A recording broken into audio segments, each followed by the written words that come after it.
Now, there are several ways that baseball integrated itself into American mainstream culture. One example would be Punchball. So you had a game in places like New York City where they would just hit the ball with their hand and then run around the bases. So this is something that anybody could afford to play and could be played basically anywhere. There was no expensiveness to this. And in the modern day, you have actually something very similar to this called Baseball 5. So there's 5 players on each team, and it's actually played at an international level. Both baseball and cricket have provided opportunities in the former British colonies for people to unite and move past their segregation, their discrimination against each other. So baseball has done a great job of helping to defeat racism, and in India and some of the former British colonies, cricket has served an interesting role of uniting people against colonization.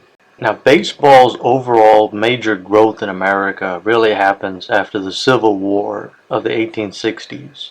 Now, major events are happening in this mid-1800s time period in general because America went from being an East Coast country to becoming a continent size, including West Coast country. This means that America now has access to the Pacific Ocean, which is a huge deal. Just a century earlier, it was just an East Coast country with access to the Atlantic, and so ties to more of Europe and Africa. Now America can go into the Pacific, so it's able to reach Asia. This is fulfilling some really ancient hopes that used to be there that Europeans had, Westerners had, of reaching Asia. So you have, I'll give you the example of Alexander Cartwright. So he helps in the formation of baseball in New York, because the modern version of baseball basically comes from New York in the northeastern United States. But then he moves westward. There's the California Gold Rush of 1849, and so he takes baseball westward to places like California, and then eventually settles in Hawaii. So it just gives you a sense of how baseball goes westward with the expansion of the nation at that time period. Now, you can kind of visualize that this is really one half of a broader British Empire legacy. So it's like the British Empire, the first major British Empire events take place in the Western Hemisphere to the west of Britain, and then after, by the late 1700s, late 1800s, the Western Hemisphere gains most of its independence from the European powers. So then the British are then getting involved in colonizing in the Eastern Hemisphere, starting from India. And so you see the intersection of, America going westward across the Pacific kind of interacts in some ways with what the British are doing in parts of Asia. One of the places where I think this is uniquely visible is in northeastern India. So in World War II, America has to work with India to try to help supply events happening in China. So some of the people in northeastern India, they learned baseball because of that. And then later the Japanese, because they wanted to apologize for some of the Japanese Empire and the way the Japanese Empire attacked Northeast India and stuff. So the Japanese have also had connections with Northeast India even till today. So Northeast India, even though it was part of the British Empire, kind of a connection to American Empire through baseball, and kind of interesting because even in the modern day, because Northeast India during the colonial times it became very Christian with a missionary influence.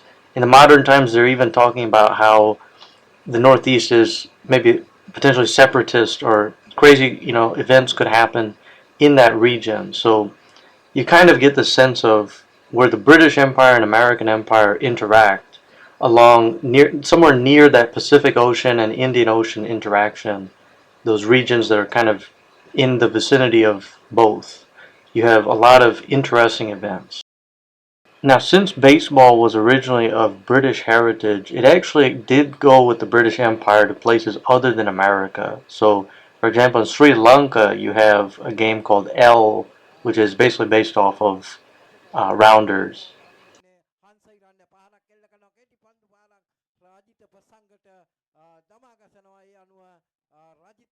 Now, with America going across the Pacific and reaching out to Asia, its biggest success story in Asia really has to be Japan. Baseball took off big time in Japan and was then circulated outward from Japan to the rest of East Asia, Southeast Asia to some extent. So Japan in the late 1800s time period, when America was reaching out, was not very powerful or wealthy the way we think of it today. It's because of the Western knowledge and ideas that it receives, and in some part of this time period it's the American influence that triggers a real growth in Japan. And then so they're taking baseball, they're really falling in love with that, and then with the power and wealth that they receive, they go and do some imperialistic stuff, so not very positive. And they use baseball actually to argue that they are kind of joining the West. They're leaving the Asian sphere of influence. They're kind of looking across the Pacific towards, they're looking eastward towards the West. And so that was part of their history. Eventually, now that you don't have a Japanese empire with soldiers, you still have an empire through anime and things like that. So there's still a soft power that Japan has, which is spreading baseball in the modern day. And plus, when they had the empire, part of how baseball spread was actually that the colonies of Japan were resisting Japan by playing baseball and trying to beat Japanese teams in the game.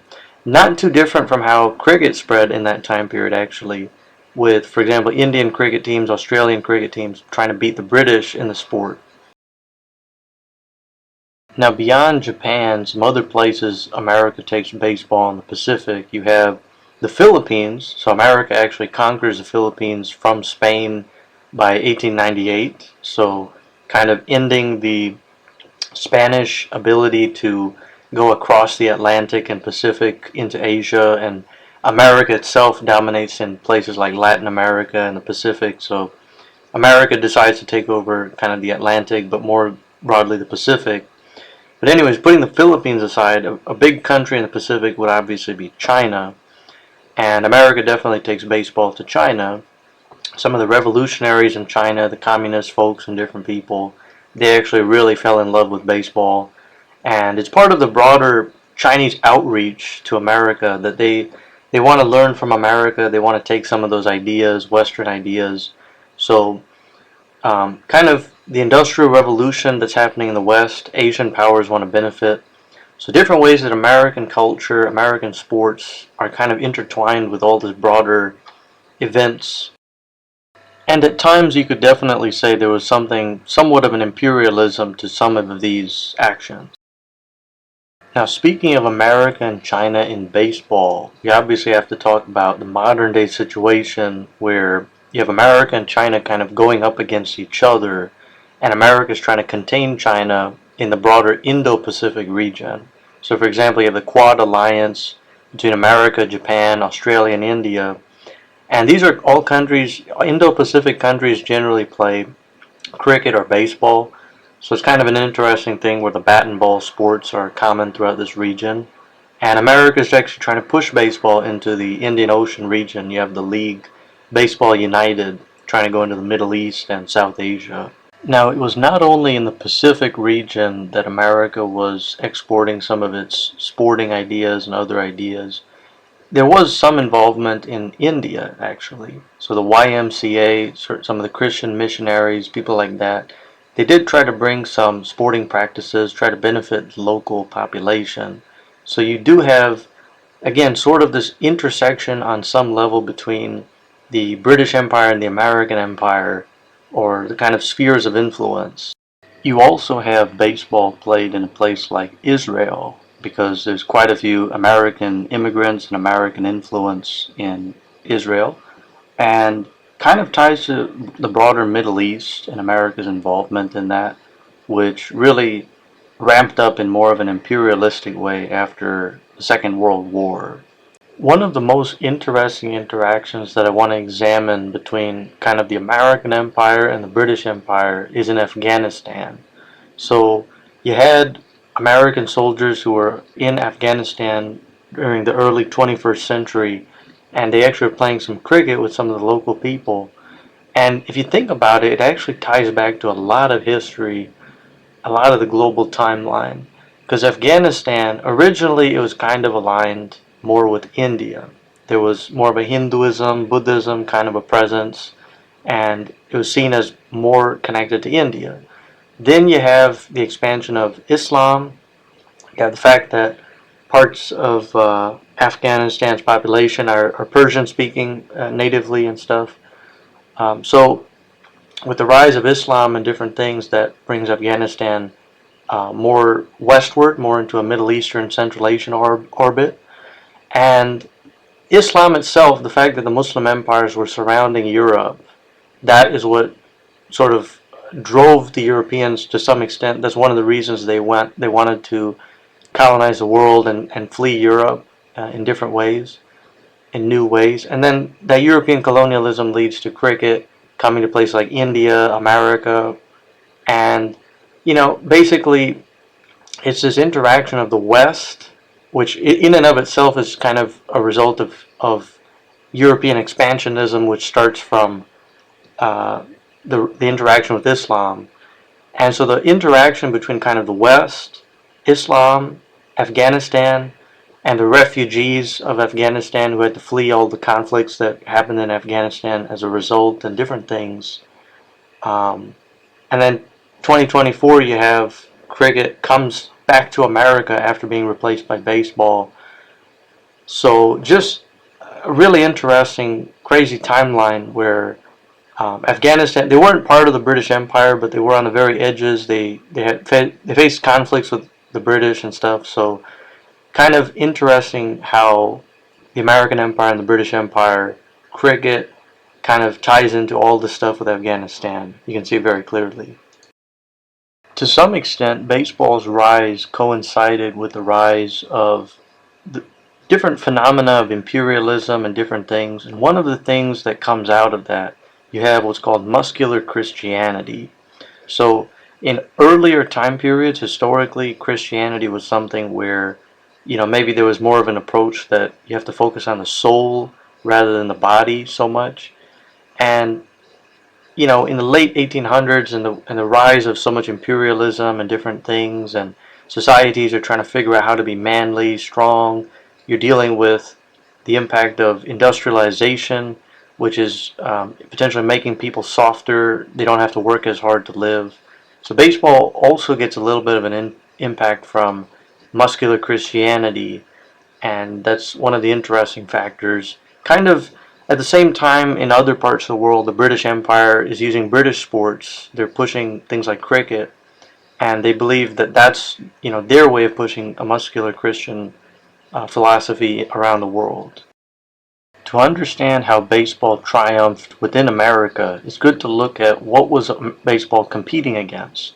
Now, there was a similar sport to baseball called cricket, which was also from England originally.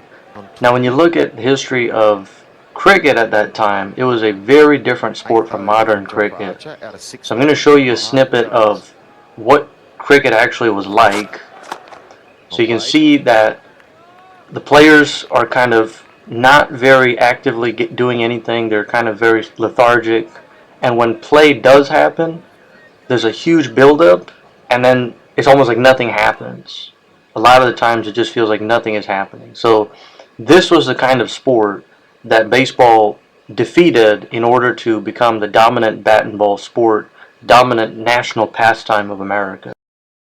Baseball and cricket in general follow two very opposite patterns.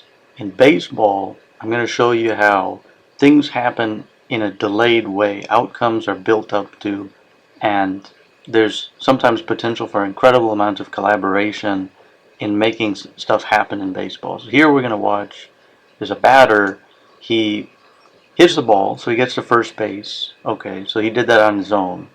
But getting to first base doesn't get you anything in and of itself. You got to get around all four bases to score a run for your team. So then we see the next batter, he's going to put the ball into play. That allows the runner on first base to run all the way to third base. And then from there, what's going to happen is you have the next batter, he hits the ball, it goes up in the air and is caught. Now that means the batter is out.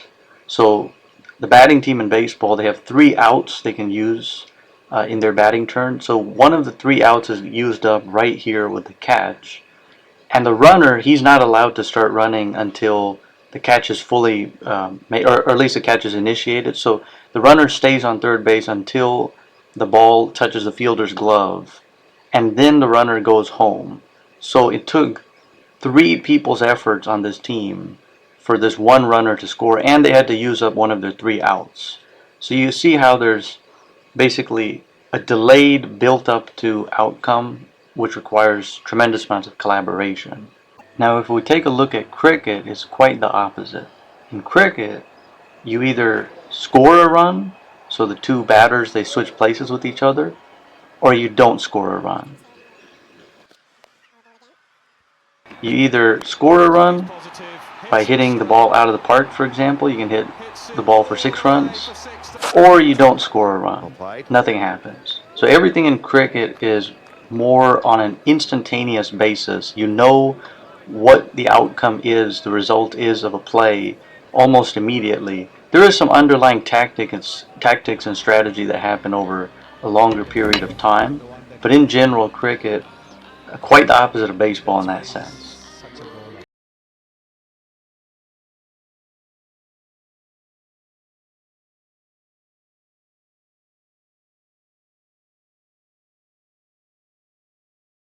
Now, of course, baseball and cricket have come a long way in actually becoming more like each other or kind of learning from each other. So, in the past, cricket was something where it was played in completely white clothes and it was not seen as sort of this sport where you can get rough and tumble and do real action stuff. Now it has more of action and stuff.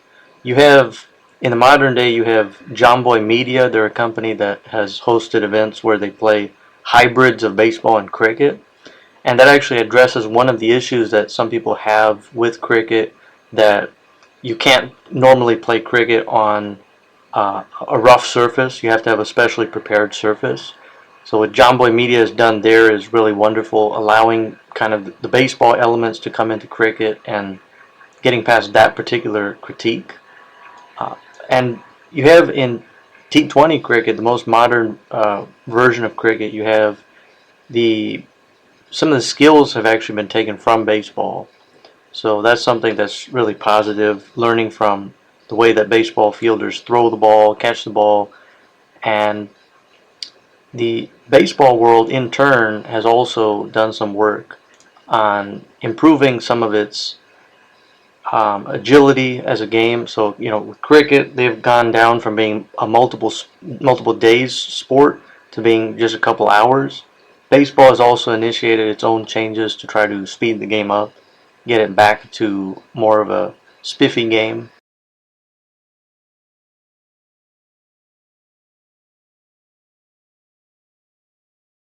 I can't understand this. Could you explain this to me right here, Lali?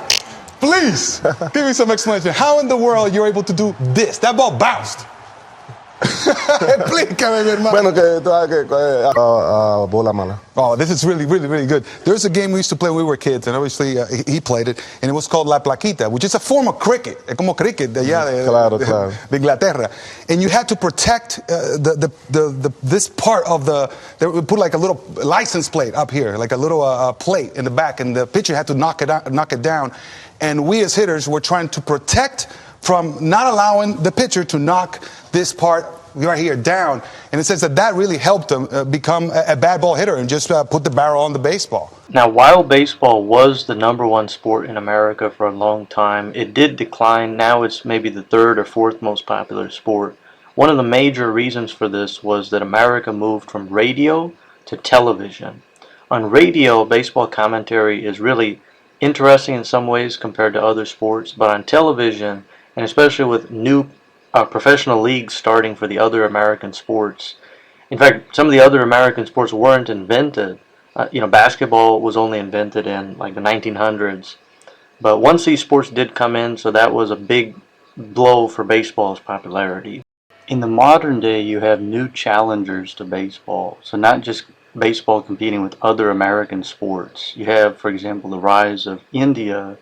By 2036, India wants to host the Olympics. That means that they want to put Indian sports or sports that are popular in India in there. Now, in the modern day, you have the growth of street versions of baseball. So we talked about how there's Baseball 5, which is being played at the international level. You also have more streetification of sports that are similar to baseball. So for cricket, you have the Indian Street Premier League. It's a version of cricket which is played in about 2 hours or less, and it involves a lot less equipment than regular cricket. So bat and ball sports in general are kind of moving towards a little bit of a newer model. Baseball has often been at the forefront of certain revolutions in American society. So you talk about baseball helping to reunify the country after the Civil War and things like that. One interesting example, I'm going to play the clip without talking over it, but watch how you had this phenomenon called Moneyball. So in baseball, it was like one of the first major sports where they started doing real statistical heavy analysis to try to figure out how to determine which players are better and all that kind of stuff. 14 runs in order to win those games and allow no more than 645 runs.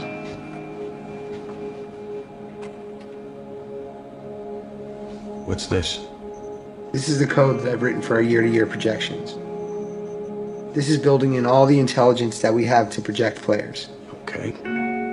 It's about getting things down to one number.